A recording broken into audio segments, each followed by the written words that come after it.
கடலில் ஒரு சிறிய கூழாங்கல்லை போட்டால் கூட அது உடனே மூழ்கிவிடும். ஆனால் ராமேஸ்வரத்தில் டன் கணக்கிலான எடையுள்ள கற்கள் நீரில் மிதக்கின்றன.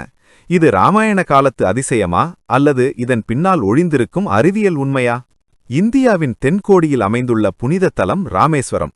இங்கு இன்றும் பல இடங்களில் இந்த மிதக்கும் கற்களை நாம் பார்க்க முடியும். பலரும் இதை ஒருவர் ஆன்மீக அற்புதமாக பார்த்தாலும் புவியியல் ஆய்வாளர்கள் இதற்கு பின்னால் ஒரு சுவாரஸ்யமான காரணத்தை சொல்கிறார்கள். அறிவியல் ரீதியாக இந்த கற்கள் பியூமிஸ் என்று அழைக்கப்படுகின்றன.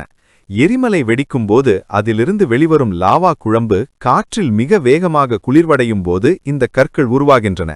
இப்படி திடீரென குளிர்வடைவதால் அதிலுள்ள வாயுக்கள் வெளியேற முடியாமல் சிறு சிறு குமிழிகளாக கல்லுக்குள்ளேயே தங்கிவிடுகின்றன. பார்க்க கல் போல இருந்தாலும் இதன் உட்புறம் ஒரு ரொட்டி அல்லது ஸ்பாஞ்ச் போல பல கோடி நுண்துளைகளை கொண்டிருக்கும். இதனால் இதனுள் காற்று நிரம்பியிருக்கும். ஆர்க்கிமிடிஸ் தத்துவப்படி ஒரு பொருளின் அடர்த்தி நீரை விட குறைவாக இருந்தால் அது மிதக்கும்.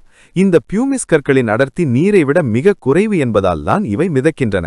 இந்த கற்களிலிருந்து இலங்கை வரை ஒரு தொடர்ச்சியான பாதையாக அமைந்திருப்பதை செயற்கைக்கோள் படங்கள் உறுதி செய்கின்றன. எரிமலை செயல்பாடுகள் அல்லது கடலடி மாற்றங்களால் உருவான இந்த பவழப்பாறை எச்சங்கள் மற்றும் பியூமிஸ் கற்களைக் கொண்டுதான் அந்த பாலம் கட்டப்பட்டிருக்க வேண்டுமென ஆய்வாளர்கள் கருதுகிறார்கள். ஆன்மீக நம்பிக்கையாக இருந்தாலும் சரி, அறிவியல் உண்மையாக இருந்தாலும் சரி, ராமேஸ்வரத்தின் இந்த மிதக்கும் கற்கள் இன்றும் நம்மை வியக்க வைப்பது உண்மைதாம்.